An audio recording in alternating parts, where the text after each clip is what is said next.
Hello guys, welcome to Shin Craft channel. তো দেখো guys, কি সুন্দর করে আমি ইউ বর্ণ দিয়ে একটি ইউ শেপ দিয়ে একটি শাপলা ফুল তৈরি করে নেব ক্লাস 1-এর বাচ্চাদের জন্য।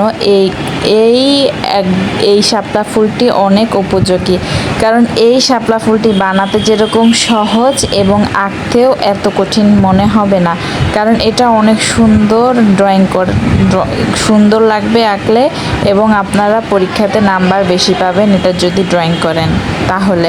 তো দেখো কি সুন্দর আর ইজিভাবে আমি ড্রয়িং করে নিচ্ছি। এই ড্রয়িং করা তো অতটাও কোনো কঠিন বা আহামরি কিছু না। তো দেখো গাইস, আমি কি সুন্দর করে ড্রয়িং করে নিচ্ছি। এটা কিন্তু শুধুমাত্র ইউ শেপ দিয়ে এত সুন্দর একটা শাপলা ফুল তো এঁকে নিলাম।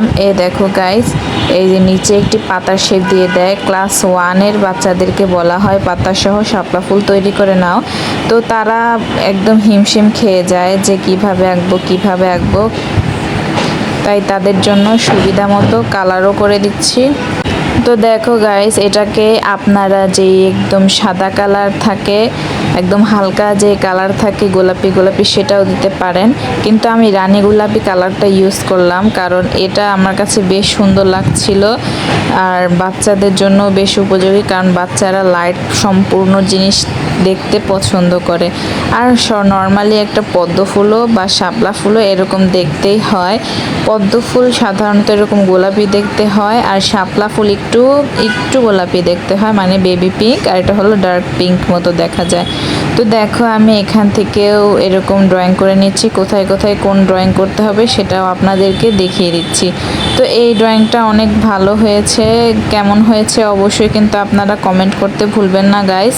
তো দেখো, আমি কি সুন্দর করে একদম মানানসইভাবে এইটাকে পেন্ট করে নিচ্ছি। পেন্টিংটা করতে আমার অতটাও কষ্ট হয়নি, কারণ আমি এটা মার্কার পেন দিয়ে করেছি, আর অনেক ভালো লাগছিল এবং স্যাটিসফাই লাগছিল আমার কাছে। তো দেখো গাইস, আমি ভুলে নিচে একটা দাগ দিয়ে দিয়েছি, সেখানে অন্য কালার হবে। তো দেখো, এরপর আমি এই যে উপর সাইডটাতেও একটি কালার করে দেব। এখানে সম্ভবত হলুদ কালার থাকে, কিন্তু একটু দিয়ে ঢাকা থাকে, তো সেই জায়গাটায় আমি অন্য কালার দিব। তো এখন পাতাটিকে আমি রং করে নিচ্ছি। পাতাটিকে আমি সবুজ কালার দিয়ে দিই, দেখবেন আপনারা পদ্মা ফুলের নিচে সবুজ কালারের মতো থাকে। তো দেখো গাইস, আমি সবুজ কালারের দিয়ে দিলাম এবং দেখতে বেশ সুন্দর লাগছে, এবং ওয়াও মাশাআল্লাহ, এত সুন্দর লাগছে আমি বলে বোঝাতে পারবো না। এই সহজ পদ্ধতিতে ড্রয়িং করলে অনেক ভালো হবে এবং বাচ্চারাও বেশি পরীক্ষাতে নাম্বার পাবে। বাচ্চাদেরকে এরকম সুন্দর ড্রয়িং শেখাবেন অবশ্যই। আর আপনাদের অনেক রিকোয়েস্টের ভিডিও যে আপুর পদ্ম ফুল আঁকো, ফাইনালি পদ্ম ফুলটা এঁকে দিলাম।